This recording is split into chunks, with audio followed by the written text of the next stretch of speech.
ने 11वें श्लोक के परिशिष्ट भाव से शुरू किया। तो 11वें श्लोक का संदर्भ ये है, भगवान कहते हैं कि जो नित्य निरंतर अपने आप में स्थित है, जिनके आश्रय से प्रकृति घूम रही है और संसार मात्र का परिवर्तन हो रहा है, ऐसे परमात्मा की तरफ दृष्टि न डालकर जो उल्टे चलते हैं, उनका वर्णन ये 11 और 12 दो श्लोकों में हुआ है। तो मूर्ख लोग मेरे संपूर्ण प्राणियों के महान ईश्वर रूप श्रेष्ठ भाव को न जानते हुए मुझे मनुष्य मानकर, साधारण मनुष्य मानकर मेरी अवज्ञा करते हैं। ये तो 11वां श्लोक है। इसके परिशिष्ट भाव में ये जो आज पढ़ा है वो ये है कि इस श्लोक में भगवान अपने प्रभाव का विशेष वर्णन करते हैं। भगवान से बड़ा कोई ईश्वर नहीं है, परंतु अज्ञानी मनुष्य उनको नहीं जानते, वे भगवान को भी अपनी तरह साधारण मनुष्य समझते हैं।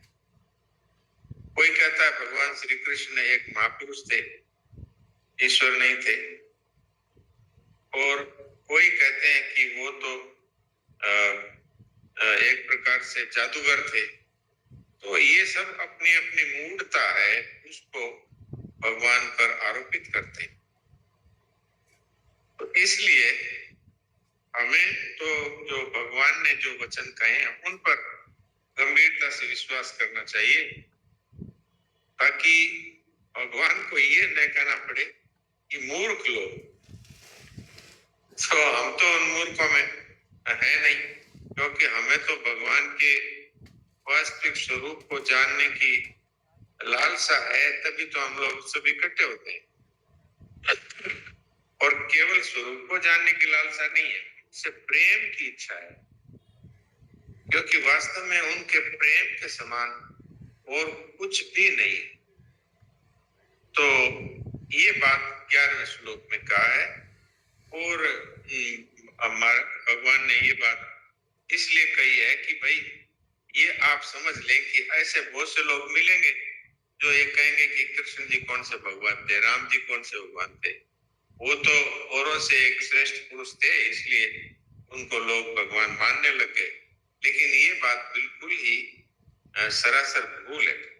तो ऐसा नहीं हो कि हम लोग इस तरह की भूल में कहीं इन मुख्य मूल बातों को समझने में गलती कर ले। अब भगवान आगे के श्लोक में, यानी इस 12वें श्लोक में, जो भगवान के वचनों की अवज्ञा करते हैं उनकी क्या स्थिति होती है वो बताते हैं। मोग आशा, मोग कर्माणु, मोग ज्ञान, विचेतसः, ये भगवान ने इतने विशेषण दिए हैं कि वो मारवाड़ी में कहते हैं ना, चेता मारो है, विचेतसः, ऐसे अविवेकी मनुष्य। मोग आशा का मतलब है जिनकी सब आशाएं हैं वो व्यर्थ है। मोग कर्माण, वो उनके द्वारा किए हुए जो कामना युक्त शुभ कर्म है वो भी व्यर्थ है। मोग ज्ञान, अब उनके जो शास्त्रीय ज्ञान और इधर उधर से सुनी हुई बातों से वो अपने आप को ज्ञानी समझ लेते हैं, वो वास्तव में मोग ज्ञान है। और इससे भी और पतनकारक चीजें उनमें है, जो आसुरी, राक्षसी और मोहिनी प्रकृति का ही आश्रय लेते हैं। अभी मोहन भाई जी ने पढ़ा ही था, आसुरी क्या है, राक्षसी क्या है, मोहिनी क्या है। आसुरी प्रकृति के बारे में और इन तीनों के बारे में उत्तरोत्तर रूप से जो मनुष्य की स्थिति होती है उसके बारे में बताया, जो केवल प्राण पोषण में लगे हुए हैं और ये नहीं सोचते कि मेरे इस कार्य के द्वारा दूसरों को कष्ट हो रहा है, दूसरों का नुकसान हो रहा है, इस बात की ऊपर वही नहीं, बस मेरा स्वार्थ सिद्ध होना चाहिए। ऐसे लोग आसुरी स्वभाव वाले, और ये आसुरी प्रकृति है, ये ही आगे जाकर के और राक्षसी में बदलती है, और यही आगे जाकर के और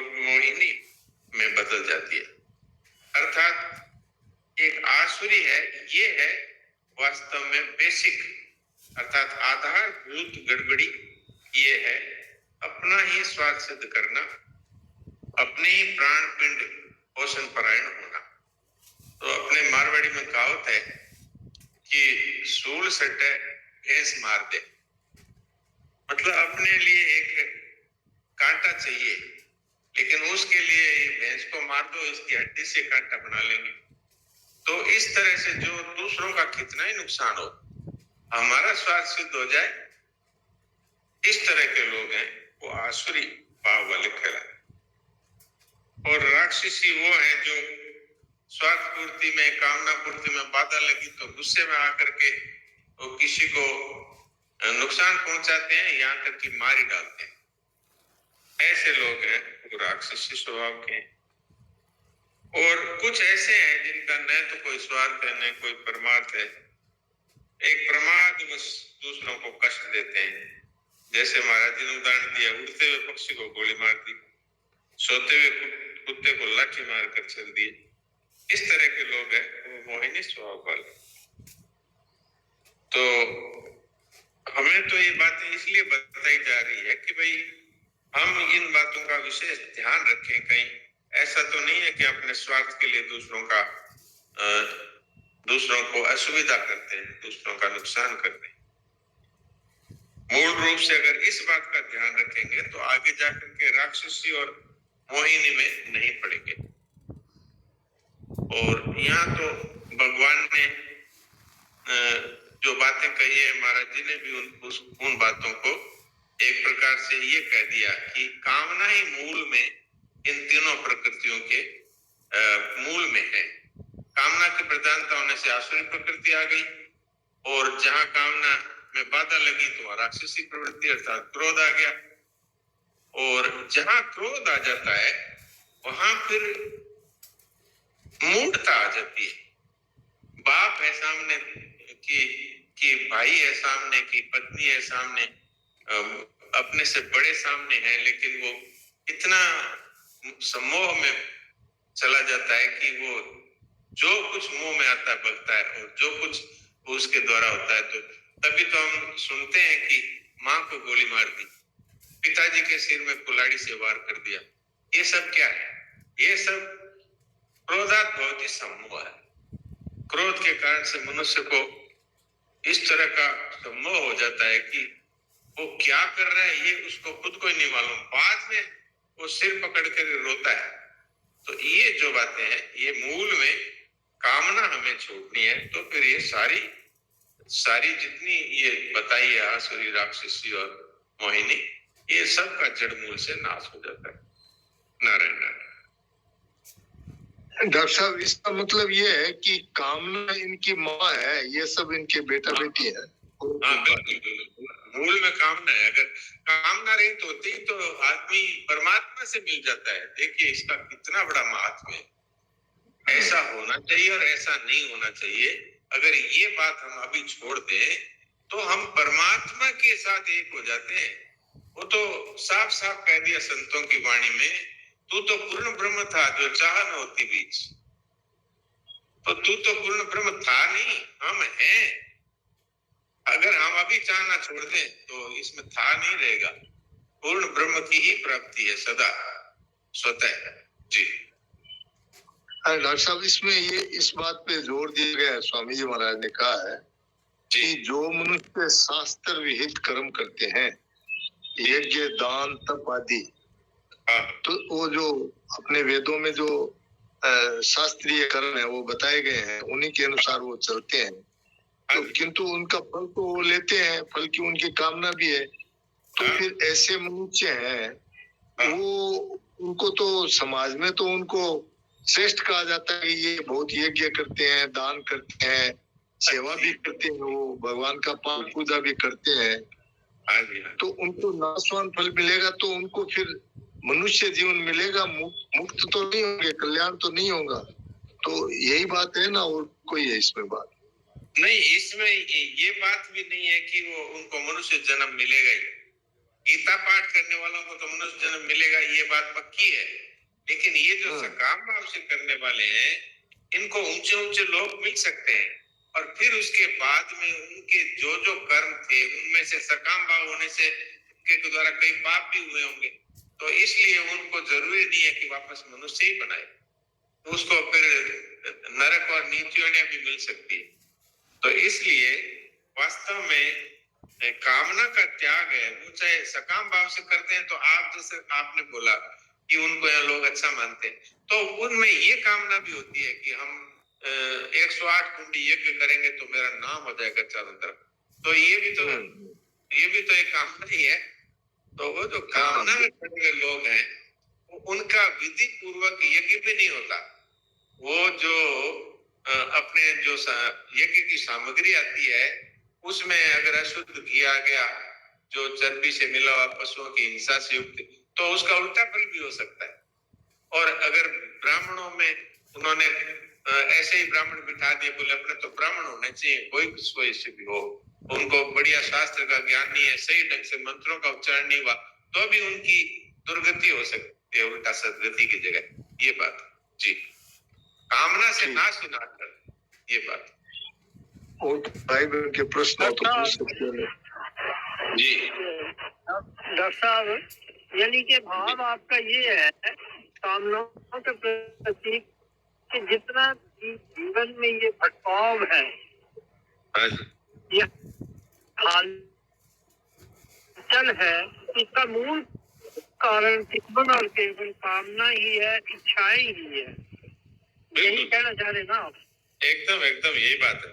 देखिए महाराज जी ने बहुत कड़ी बात लिखी है, अभी मोहन भाई जी ने जो प्रश्न किया है उसके उत्तर में लिखा है, अगर मनुष्य सकाम भाव से शास्त्र विधि यज्ञ दान आदि कर्म भी करेंगे तो भी उन कर्मों का फल भी आदि और अंत वाला होगा, और उन कर्मों के फलस्वरूप ऊंचे ऊंचे लोकों में भी चले जाएंगे, तो भी वहां से फिर उनको जन्म मरण में आना ही पड़ेगा। इसलिए उन्होंने कर्म करके केवल अपना समय बर्बाद किया, अपनी बुद्धि बर्बाद की, और मिला कुछ नहीं। अंत में रीते के रीते रह गए, अर्थात जिसके लिए मनुष्य शरीर मिला था उस लाभ से सदा ही रीते रह गए। इसलिए उनके सब कर्म व्यर्थ और निष्फल ही है। तो इसमें ये बात कहीं भी आई नहीं कि उनको वापस मनुष्य जीवन ही मिलेगा। जी हाँ, जन्म मरण में जाएंगे, ये बात नहीं आई। ठीक है जी, नारायण जी, प्रणाम। में एक बात और भी है, वैसे पहले आपने बताई भी थी, चलो ऐसे ही आ गई मन में बात है कि जो भगवत भाव से कोई इच्छा रखता है तो वो कामना भी नहीं होगी, और जो भगवत भाव से संग्रह करता है, यानी अपने या संसार के लिए, जैसे पढ़ाई पूरी ऐसी आ जाती है बातें, तो वो जो संग्रह है वो भोग नहीं है। ये भी बात सही है। हाँ, अगर भगवान के वचनों के अनुसार अगर वो चलते हैं और उनका भाव ऐसा है कि भगवान की प्रसन्नता के लिए मैं करता हूँ और किसी प्रकार की कामना नहीं है, तो वो भगवदर्श कर्म ही हो गया। डॉक्टर साहब प्रणाम। प्रणाम। डॉक्टर साहब दान, ठीक है जी, नारायण नारायण। डॉक्टर साहब दान ब्राह्मण को ही आया है या जरूरतमंद को आया है? देखिए शास्त्रों में जहाँ पर ब्राह्मण को ही देना है वहां पर ब्राह्मण को देना चाहिए, और जहाँ पर किसी भी आवश्यकता वाले व्यक्ति को देने की बात है वहां पर आवश्यकता वाले व्यक्तियों को देना चाहिए। और ब्राह्मणों को जहाँ देना लिखा है वहां ब्राह्मणों को तो देना ही चाहिए, इसके अलावा जो निर्बल है, निर्धन है, उनको भी दे सकते हैं। पर ब्राह्मणों को छोड़ करके और मैं तो इनको दे रहा हूं, तो कई बार तो वो शास्त्र विधि के अनुकूल नहीं होने से वो ठीक नहीं होता।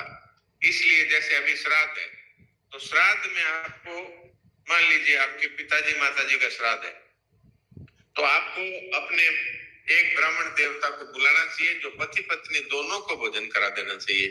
अब आप उसमें ये कह दो कि ब्राह्मण को भोजन कराने की क्या जरूरत है, अपने गरीबों में बांट देंगे, इतना खर्चा गरीबों में कर देंगे, तो उसमें आपका विधि की गलती होने से आपके पितरों को वो नहीं मिलेगा।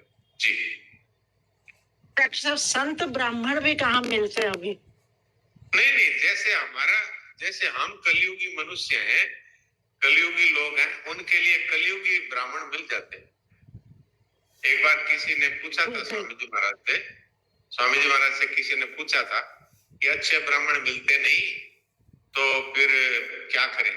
तो बोले जैसा तुम्हारा डोल है वैसे ही तुम्हारे ब्राह्मण मिल जाते हैं, फिर भी तुम्हारे लिए वो पूज्य है। जी प्रणाम डॉक्टर। हाँ जी हाँ, तो प्रश्न है क्या? नहीं तो 13वां श्लोक शुरू करें।